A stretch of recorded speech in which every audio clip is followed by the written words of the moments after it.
Hello everyone, Frank Martin back here, video number 2, a breakdown of the New Orleans Saints offense from a fan's perspective. As I told you in my first video, the reason why I'm doing this is because I love my team. I love the fact they score a lot of points, get a lot of yardage, and I love them so much I wanted to learn more about the offense. Now, I'm not a scout, never coached in the NFL, never coached in college, didn't even play past high school football, but I love learning why things work. When you Google Saints offense and play breakdown, not a lot of stuff comes up.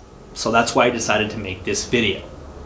As you know, we break down every single game the Saints played this season. I try to find some things that they did that just were awesome, that were cool to look at, and that really worked against the defense. We picked things back up. Game number 2, Carolina.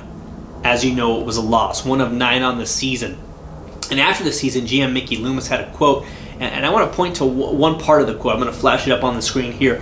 One part of the quote, he says, hey, you can go back to certain games and say one play here, one play there. That may be true, but look, we didn't get it done, and in the past we've been able to make those plays. I'm kind of going through his quote in my own words, but you get the gist of it. We all get the gist of it. This team was really close to making some special things happen this season, even without Sean Payton. So why did I bring that up? Well, I think it plays into the fact that this loss to Carolina was exactly what GM Mickey Loomis was talking about. A play here, a play there, and a different result. Here's an example of why. First drive of the game, the Saints march right down the field. Mix run with pass, a little Darren Sproles here, a little Darren Sproles there. They convert on third down, a thing of beauty. 7-0 New Orleans Saints. I know you thought it, because I thought it. Hey, we're back, right? This is the team that we saw the year before. We're going to roll through the rest of our schedule, finish 15-1, host the Super Bowl. Slow down, right?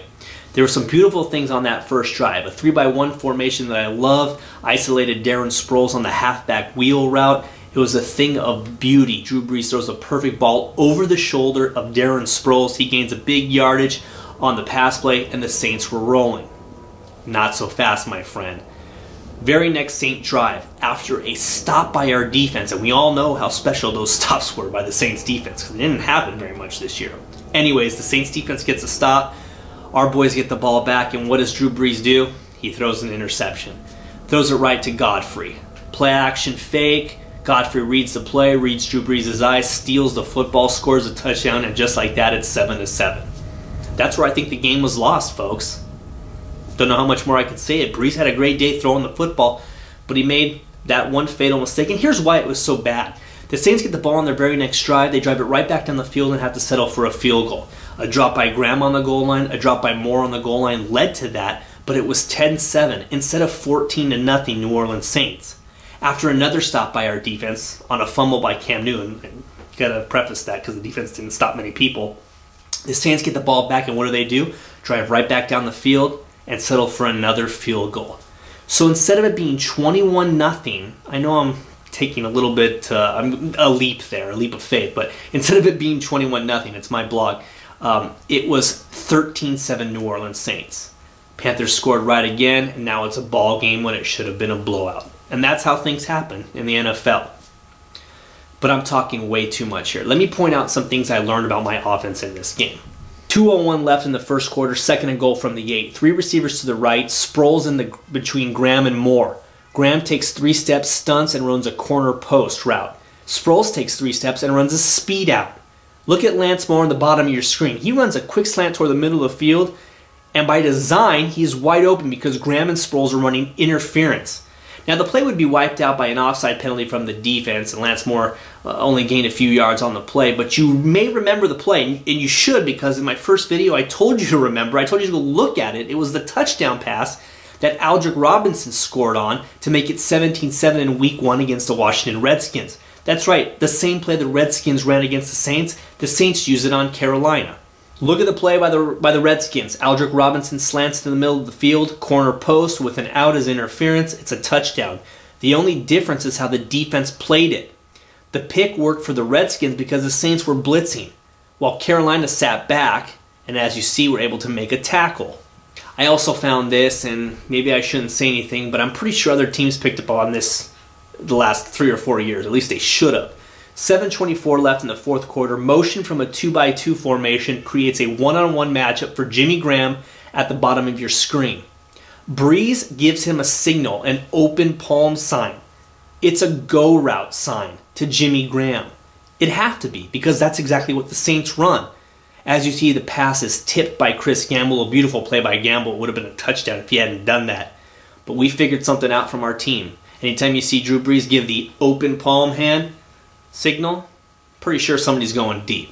So look for that next time. And don't jump me for saying that, Saints fans. I'll tell you what, like I said, if I could figure it out, I'm pretty sure the other teams have figured it out too. But by far, this is my favorite play from the game. 9:13 left in the fourth quarter. Pierre Thomas's 38-yard run. Double tight eye formation. Joseph Morgan split wide right. And remember that, Saints fans, I think he's going to have a big year in 2013. If he's on the field to run block on run plays, that means that the Saints have a lot of confidence in his run blocking. That means he's a all-around wide receiver. He's fast, can catch, and can run block. I think we're going to see a lot of Joseph Morgan next year. But I digress. Let's get back to the play. Graham motions to the left. Carolina reacts, but so does Drew Brees. I think he might have called the run back to the left. It may have been going right. Who knows? But anyways, the Saints run a lead play off left tackle. I think they were also trying to pull guard Jari Evans from the right side. As you see, he pulls out, but then reacts back to the pinching tackle to protect the cutback run. There's some nice blocks on the front side by Grubbs and Bushrod. They forced their men inside. It helps that they were stunning that way, while De La Puente runs to the second level and muddles up the middle linebacker. As you see, David Thomas gets enough to the outside linebacker so that Pierre Thomas can get by him, and Jet Collins does the same with the safety. Pierre Thomas, and what can I say about that guy? I love him. Makes a move on one player, gains 38 yards on the play. A huge run for the Saints. But by far my favorite block on the play, if we go back to the play diagram, check out the right side of your screen. That's backup tight end Daniel Graham. Watch him seal off two players on the play. A thing of beauty. Tip my cap to Daniel Graham. So that's it. Game number 2, another loss by the Saints. The second of what would be 4 losses to open the season. And I put up that Mickey Loomis quote. Play here, play there. Things could have been different. Another 1 possession loss by this team. We got a good team, folks. Just didn't go our way this year. All right, I'm going to see you again in video number 3. So check back on my page and help me out. Subscribe.